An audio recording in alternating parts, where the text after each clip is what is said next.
Pasé los últimos 2 meses yendo literalmente a cada una de las principales denominaciones cristianas para descubrir qué hace única a cada una, comenzando por una iglesia bautista.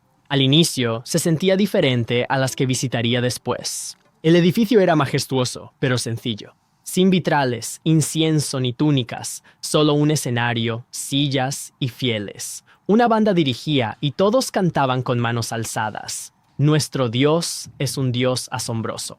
Me encanta esa canción, lo siento. Luego vino el sermón. El pastor se levantó y predicó durante 30 minutos. Contó historias, dio ejemplos de la Biblia y lo conectó con la vida cotidiana. Luego, las luces bajaron y hubo un llamado al altar. Eso es cuando el pastor invita a las personas a pasar al frente si quieren entregar su vida a Jesús. No hay presión, pero es como si el Espíritu te mueve, entonces pasas. Esto es muy común en las iglesias bautistas, porque enfatizan lo que llaman tener una relación personal con Jesús. Preguntan, ¿has aceptado a Jesucristo como tu Señor y Salvador? Esta iglesia bautista en particular a la que fui celebraba la comunión, que es una ceremonia donde se come pan y se bebe jugo o vino para recordar la última cena de Jesús. Pero a diferencia de otras iglesias que lo hacen una vez a la semana, esta iglesia solo lo hacía una vez al mes. Bueno, hasta ahora esta iglesia bautista se parece mucho a las, por lo menos a las iglesias que yo fui de toda la vida acá en Argentina. Creo que tiene que ver con que hemos sido muy influenciados por los misioneros americanos, que gracias a ellos y su gran movimiento de evangelismo tenemos comunidades fundadas, ¿no? Digo, o sea, como bien lo digo. Pero si bien yo nunca me he congregado, nunca he ido a una iglesia bautista, la iglesia a la que siempre he ido se aparece bastante en cuanto a la liturgia, a la predicación y por qué no también en esto. Hasta la Santa Cena la tomábamos una vez al mes, ¿viste? Pero bueno, sigamos. Ven la última cena como un recordatorio simbólico del sacrificio de Jesús. Pero una iglesia con una visión diferente de la comunión era la iglesia ortodoxa. Entro y siento como si hubiera viajado a otro siglo. No había pantallas LED, ni bandas, ni siquiera sillas. Yo estaba como, ¿dónde están las sillas, chicos? En su lugar, no había sillas. Había velas. ¿Sabes?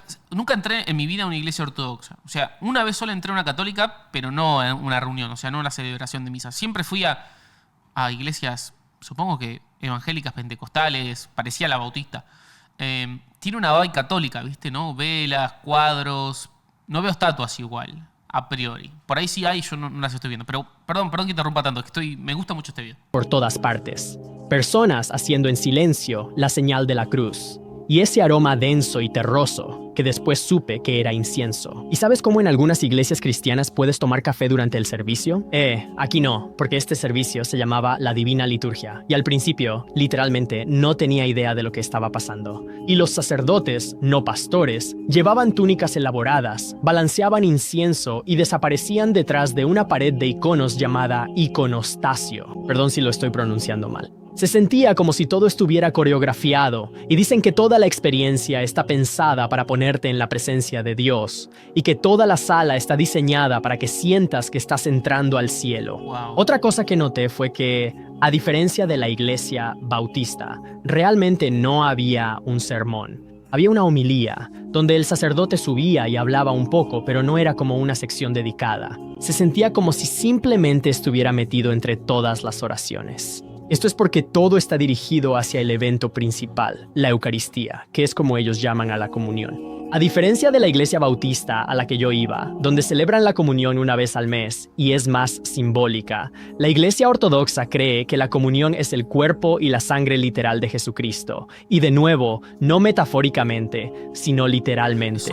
Y aunque la iglesia bautista y la iglesia ortodoxa eran diferentes en la forma de adorar a Jesucristo, la iglesia anglicana se describe a sí misma como un punto intermedio entre estas dos tradiciones. Este servicio sigue un guión claro llamado el libro de oración común. Aprendí que todos estábamos leyendo oraciones y respuestas en grupo. Al principio, no voy a mentir, se sentía un poco robótico, pero después de unos minutos empecé a ver la belleza en ello.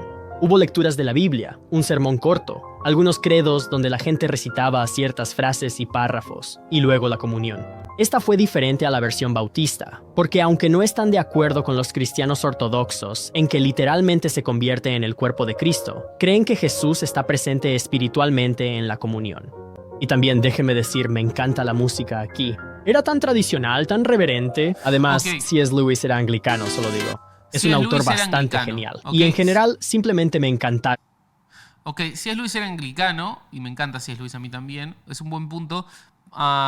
Pero más allá de lo que es la forma, o sea, la verdad es que la única diferencia sustancial que estoy encontrando hasta el momento tiene que ver con la noción que... Debe haber un montón más, ¿no? Es un pantallazo lo que nos está dando. Tiene que ver con cómo la comunión o la cena del Señor es percibida, ¿no? Los bautistas, y yo en las iglesias a las que he ido se ve igual, se ve al pan y el vino como símbolos, ¿no? Como que uno participa simbólicamente de esa comunión. Los ortodoxos lo ven literal, eso se llama transubstanciación, que creo que los católicos creen lo mismo, ¿no? Que literalmente eso se vuelve la sustancia, se vuelve la carne y la sangre de Cristo. Y los anglicanos lo ven como, no es una o sea, no es sustancial, pero sí es espiritual. O sea, sí está Jesús presente espiritualmente en el pan y en el vino. Es increíble cómo cuando empezás a ahondar, digo, más allá de las formas, de si uno tiene pantalla LED del cuadro, empiezan a aparecer estas diferencias, ¿no? Los himnos. Y aunque el servicio anglicano era tranquilo, constante, tenía un ritmo agradable, esta siguiente iglesia literalmente subió el volumen al máximo, ya que era una iglesia pentecostal. Entré y de inmediato escuché la alabanza antes incluso de llegar al área principal. Baterías, guitarra eléctrica, un coro, música fuerte. También fui a una iglesia pentecostal prácticamente completamente afroamericana y me quedé impresionado. La música era increíble. La gente aplaudía, algunos bailaban, pero había una energía en la sala que se podía sentir. Algunas personas incluso hablaban en lenguas, porque básicamente los pentecostales creen que el Espíritu Santo puede venir a una persona y que pueden hablar ya sea un idioma celestial o un idioma terrenal que nunca han aprendido. Y claro, para los de afuera, y sí, honestamente para mí también parece un poco extraño, pero esto es porque la iglesia pentecostal cree que el Espíritu Santo está presente en todo momento. Y luego, después de la alabanza, hubo un sermón, por supuesto, pero este también se sentía espontáneo, fuerte y melódico. El predicador hablaba con pasión, caminando de un lado a otro, citando las escrituras, contando Yo te diría que las iglesias a las que voy pentecostales están tipo en el medio de la bautista y esta, ¿no? Porque esta tampoco siento que sea tipo parecida a las iglesias en... No sé, corregime vos, amigo, ¿estás de acuerdo? No, sí, tal cual. Sí. Historias y pidiendo amenes como cada 30 segundos. Luego vino el ministerio en el altar, que es algo similar a un llamado al altar, pero un poco diferente. Básicamente, la gente pasa al frente para recibir oración y las personas les imponen las manos, que básicamente es poner las manos en el hombro de alguien mientras oras por él. En esta iglesia pentecostal en particular, celebran la comunión una vez al mes. Después fui a una iglesia presbiteriana. Se sentía como si Charlie Brown tuviera una iglesia. El santuario era sencillo y limpio. Había himnos, se leían las escrituras, y luego el reverendo subió y dio un sermón. Esta también es la iglesia de Redeemed Sumer. Estas fueron sus opiniones sobre el presbiterianismo. Así que tratamos de tener un enfoque centrado en Dios en todo lo relacionado con nuestra teología, estructura y objetivo final. Nuestra teología está muy centrada en Dios porque creemos que Dios hace toda nuestra salvación y nosotros no hacemos nada de ella. Nos centramos en Dios. Ser presbiteriano significa que nos guían ancianos y no un monarca, pues Cristo es el único soberano. Y el objetivo final del presbiterianismo es lograr que todas las naciones reconozcan a Cristo como Rey. Y después fui a la iglesia más interesante de todas estas, una iglesia judía mesiánica. Incluso el nombre parece... Antes de meternos ahí, es muy interesante la onda presbiteriana. Ya sé que un presbiteriano se quiere morir cuando yo digo onda presbiteriana. La onda presbiteriana es muy, muy interesante. Si no me equivoco, todo lo que es calvinismo va por ese lado. Entonces, esto que dijo Redeemer Sommer en ese intercambio que tuvo en la calle es cierto. Nosotros no hacemos nada para ser salvos, sino que todo lo hace Dios. En cambio, el enfoque, por ejemplo, creo que de los católicos es que uno sí contribuye a la salvación o que debe demostrarla por obras, debe hacerla por obras. Está realmente muy, muy interesante este video. ¿Sabes qué me pasa cuando veo un video así? Es como, ¿cómo no se me ocurrió a mí hacerlo? Está increíble. O sea, es realmente increíble. No, y es muy interesante también cómo en pocas palabras por ahí llega a capturar la esencia de cada una de las reuniones también. 1000%. un poco confuso.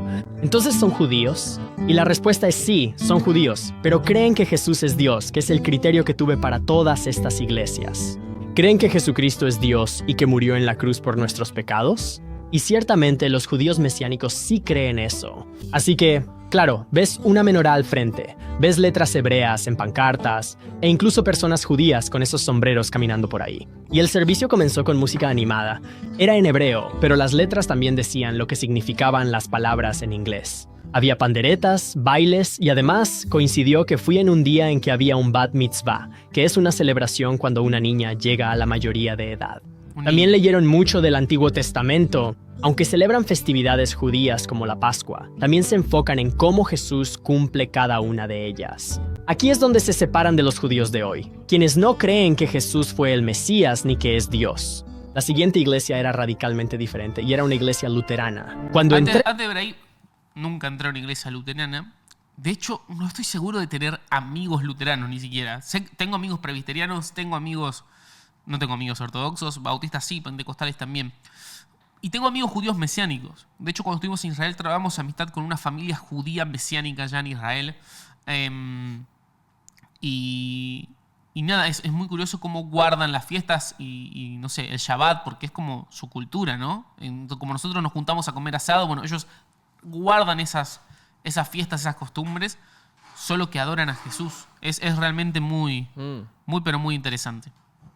Se parecía un poco a una iglesia anglicana de las que había visto antes. Había bancos, vitrales, una gran cruz al frente y un área de altar que parecía muy tradicional. La gente se saludaba educadamente y luego se sentaba en silencio. El servicio seguía una liturgia, lo que significaba que había un proceso estricto que todos seguían. Nos pusimos de pie, nos sentamos, respondimos con ciertas frases y oraciones. El sacerdote subió y dio una breve charla, y luego vino la comunión, que los luteranos toman muy en serio. Creen en la presencia real, como los anglicanos, donde Jesús está presente en el pan y el vino. Al llegar el momento, los fieles comulgaron con reverencia ante el altar. La siguiente iglesia era muy distinta. Era una mega iglesia no denominacional llamada Watermark. Cuando entré, había personas de bienvenida con camisetas a juego, un vestíbulo enorme y señales que te indicaban hacia el registro de niños. Bueno, he ido a varias iglesias así yo. Parece un aeropuerto. No, así no, claro, que parezca un aeropuerto no. Pero sí. El auditorio o la barra de café. Y luego cuando realmente entrabas al área principal, era enorme. Asientos tipo estadio, pantallas LED gigantes, una banda completa de alabanza y una iluminación que parecía sacada de una gira de conciertos. Pero no era solo espectáculo, la gente realmente estaba involucrada. Luego, después de algo de música, el pastor salió, vestido con jeans y una camiseta. Hizo algunas bromas y comenzó el mensaje. Y aunque Watermark no pertenece oficialmente a ninguna denominación, toma mucho prestado de las iglesias bautistas. La siguiente era distinta, la iglesia metodista. El edificio parecía una iglesia clásica. O sea, si piensas en una iglesia, te imaginas una iglesia metodista. Aguja blanca, alfombras rojas. No tiene nada, o sea, no se parece nada esto a lo que acabamos de ver de la mega iglesia. Es como que son mundos diferentes, ¿viste? No, tal cual, son dos cosas completamente distintas. Desde el full techno y todo el presupuesto a esto que es, no sé, más clásico, por decirlo de alguna manera, todo madera. Sí, es como, no sé, es muy distinto. Bancos de madera. Transmitía una vibra de pueblo pequeño estadounidense en el mejor sentido posible. La gente se saludaba con calidez y había un verdadero sentido de comunidad. El servicio comenzó con himnos tradicionales, dirigidos por un coro y acompañados por un piano. Luego vinieron algunas lecturas responsivas y oraciones. Después el reverendo, que es como llaman al pastor o sacerdote, subió y dio una charla breve. Otra cosa que me gustó mucho fue que tenían Paul Washer es metodista solo porque lo he visto predicar en tipo lugares muy parecidos así de madera. Solo por eso. En los bancos. Literalmente nunca he visto eso en ninguna de las iglesias a las que he ido hasta ahora. Quizás se me pasó, pero de verdad no lo he visto. Y luego fui a una iglesia que de nuevo era totalmente diferente a todo lo demás a lo que he ido. Upper Room, que es una iglesia carismática. Quizá reconozcas el nombre porque son como súper famosos o algo así, pero yo no tenía ni idea cuando entré allí. Solo sabía que esto era completamente diferente. Cuando estuve allí, la gente estaba como conversando entre sí, orando en silencio y esperando en el escenario principal, donde iba a comenzar la alabanza. Y la música fue por mucho mi favorita de todas las iglesias a las que he ido. La gente estaba de rodillas llorando y realmente se podía sentir al Espíritu Santo en la sala. Y luego el pastor Michael subió al escenario. Habló mucho sobre la Biblia y habló de muchas cosas interesantes de Él las que predica muy nunca bien, he amigo, escuchado hablar a muchas si iglesias. no me equivoco, Luego, no sé si, yo creo que fue él, el que estuvo en la conferencia Toma tu Lugar 2024 que yo estuve. No sé si fue exactamente él, pero sí vino un equipo de Upper Room y nada, tremendo, amigo, tremendo. Altamente recomendable. Sí, la playlist que tiene Toma tu Lugar con Upper Room es Sí, espectacular. es delirante. Lo que más me sorprendió fue que, cuando tomamos la comunión, todos recitaron un par de párrafos diciendo lo importante que era, cómo era un recordatorio del sacrificio de Cristo por nosotros. Otra cosa que me gustó mucho fue que al salir estaban formando equipos de oración y el chico que estaba a mi lado, y por cierto, este es literalmente mi primer día en Upper Room. Me dice, oye, ¿hay algo por lo que te gustaría que orara por ti? Y realmente respeté eso. Luego fui a una iglesia católica. Para. Porque me dijeron que el 90% de la gente que ve nuestros videos no está suscrita. ¿Cómo puede ser eso posible? Loco, suscríbete, que es gratis, no te cuesta nada y a nosotros nos ayudas un montón a alcanzar más y más personas. Sigamos. La misa tenía lecturas bíblicas, oraciones y la Eucaristía. En las paredes vi imágenes de santos, el Vía Crucis y agua bendita. Todos se ponían de pie, se arrodillaban y respondían juntos al unísono. Era profundamente participativo. Y eso es porque la misa es una gran oración para, en última instancia, la Eucaristía. Porque los católicos creen que el sacerdote, cuando está en el altar, la Eucaristía se transforma en el cuerpo y la sangre literal de Jesucristo. Todo tiene la sensación de que no solo estás adorando con las personas en la sala, sino que estás con todo el cuerpo de Cristo en el mundo entero. Y por eso soy católico. Crecí yendo a una iglesia no denominacional, algo así como Upper Room. Por eso le tengo un cariño especial. Pero soy católico porque creo que es la iglesia que Jesucristo fundó. Cuando recibo la Eucaristía me siento amado, y creo que es algo realmente genial. Pero sin importar de qué denominación cristiana seas, o si eres como la mayoría de la gente y dices, no lo sé muy bien, solo quiero seguir a Cristo, nunca olvides eso. Jesucristo es nuestro Señor y Salvador. Mira este video si quieres verme llevar a mi amigo ateo a un montón de iglesias cristianas. Bueno, primero que nada, chapó, ¿no? O sea, me saco el sombrero por el videazo que hizo este hombre, tremendo laburo de Ivan August, porque una cosa es cuando alguien empieza a charlar o empieza a compartir sobre... de hecho, yo tengo un video explicando las diferencias de las denominaciones cristianas, pero otra cosa es verlo tan literalmente, ¿no? Y que alguien te muestre, mira, fui a una reunión y hacen A, hacen B, hacen C, es como... Se siente diferente la experiencia, ¿no? Sí, el argumento, ¿no? de que son la iglesia fundada por los católicos, siempre te corren con eso, ¿no? Y bueno, ya hemos hablado en este canal largo y tendido sobre los católicos, no quiero poner el énfasis ahí porque hemos recorrido en este video como 10 denominaciones diferentes y yo lo que veo son como 3 grandes grupos, ¿no? Y esta es una clasificación no oficial, es mi propia clasificación, ¿eh? Uno de esos grupos, vamos a meter ahí a los ortodoxos y a los católicos, que tienen muchas similitudes, son como más históricas en un sentido, ¿no? Y todo ahí se ve como muy sagrado, ¿no? Se ve como un montón, ¿viste? Como los íconos o las estatuas, el silencio, el incienso en un lado, las velas. Es como que todo te da una cosa, ¿viste? De máxima mística, por decirlo de alguna manera, ¿no? Después, yo creo que las bautistas, las pentecostales, las no denominacionales son otro gran grupo en el que el énfasis está menos puesto en la institución, en el edificio, y está más puesto en esta relación personal con Dios, pero también en la relación que uno tiene con los demás.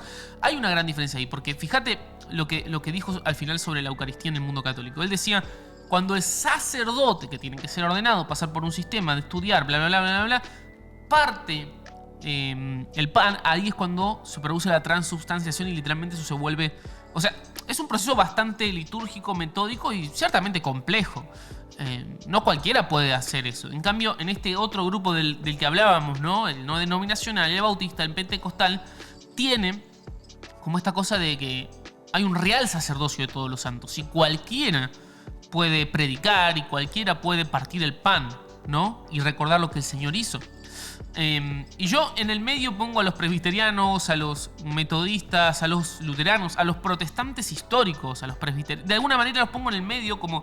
porque toman elementos no de ambos lados, de hecho es un anacronismo, ¿no? Porque los bautistas y los pentecostales salen de este grupo de los luteranos, sino al revés. Pero es como una especie de híbrido, ¿no? La sensación que te da es eso. Es como si fuese dos extremos y ellos toman elementos de ambos mundos. Por supuesto que a nivel teológico hay muchas más diferencias. Él centró todo el video en las diferencias alrededor de la comunión y de la Eucaristía, lo cual es ciertamente interesante. Ciertamente interesante. Pero bueno, todo eso como para decirlos que de alguna manera yo creo que hay cosas, y vuelvo a repetir, yo he ido a iglesias de este tercer gran grupo, de las carismáticas, de las no denominacionales, de las pentecostales, bautistas. Yo siempre he ido a este tipo de iglesias, ¿no? Pero cuando veo estas otras, hay elementos que me producen, viste, como interés. Uno es el tema del silencio. Sí, no puedo creer que yo esté hablando del silencio, que no me callo nunca. Uno es el tema del silencio, ¿viste? Nosotros cuando vamos cuando yo voy a la iglesia, siempre hay música, siempre hay oración y eso me encanta. Pero pocas veces hay como esa cosa de sentarte y solo contemplar, ¿no? Porque no hay nada que contemplar realmente. O sea, es un edificio, puede tener pantalla, puede estar lindo, tener aire acondicionado, ser cómodo, pero no es como que tenés una imagen que contemplás, ¿viste? Como no aparece. No aparecen esos elementos. Y yo entiendo por qué. Pero a veces la arquitectura o la belleza de la arquitectura, la belleza del arte, yo creo que te puede... una imagen a veces habla más que 1000 palabras, ¿viste? Y te puede llevar no arrodillarte, ¿viste? A adorar, pero sí te puede llevar a un lugar interesante, ¿viste? Entonces, yo creo que el tema del arte, el tema del silencio es algo que nos... no sé si decir que nos falta, pues yo quién soy para decir qué es lo que le falta a la iglesia. Pero sí que yo lo veo y digo, che, esto está interesante, esto está bueno, ¿no? Pero en definitiva, lo que sí considero, y estoy seguro que vas a coincidir conmigo, lo que sí considero que necesitamos a veces recuperar tiene que ver con la conexión histórica. ¿Por qué? Porque la liturgia luterana, la liturgia presbiteriana, la anglicana, la ortodoxa, la católica, con todas las diferencias que tienen incluso entre ellas, tiene un anclaje histórico, ¿viste? Es como muy metódico, es como paso A, paso B, paso C, y se hace así desde hace décadas, desde hace siglos, se hace milenios a veces. Se hace de esta manera. Entonces, nosotros, de alguna manera, no tenemos esa conexión, ¿viste? De hecho, al ser sola escritura, o al guiarnos por la Biblia solamente, a veces estamos muy anclados a lo que leemos. Y hacemos esta especie de salto histórico de, salto de la Biblia, que fue escrita en el primer siglo después de Cristo, al 2026, ¿no? Y es como si no hubiese acontecido nada en el medio, ¿viste? Bueno, escuchamos de un alemán, un Lutero y la Reforma, y cada tanto hablamos de eso, ¿viste? Pero es como si no hubiese pasado nada entre que la Biblia se escribió y nuestros días. Hacemos un salto en el tiempo, volvemos al futuro, ¿viste? Nos subimos al DeLorean y no conectamos con esa historia de alguna manera. Y yo realmente creo que entre los apóstoles y nosotros, no lo creo, yo lo sé, que entre los apóstoles y nosotros ha habido siglos de hombres y de mujeres de fe que enfrentaron crisis, persecuciones, dilemas teológicos, que batallaban herejes, que nos pueden inspirar, y que ignorarlos es una tontería. Ignorar esa historia es desperdiciar sabiduría que ya fue probada por fuego, porque hubo mártires, porque hubo gente que entregó su vida para pasarnos la antorcha.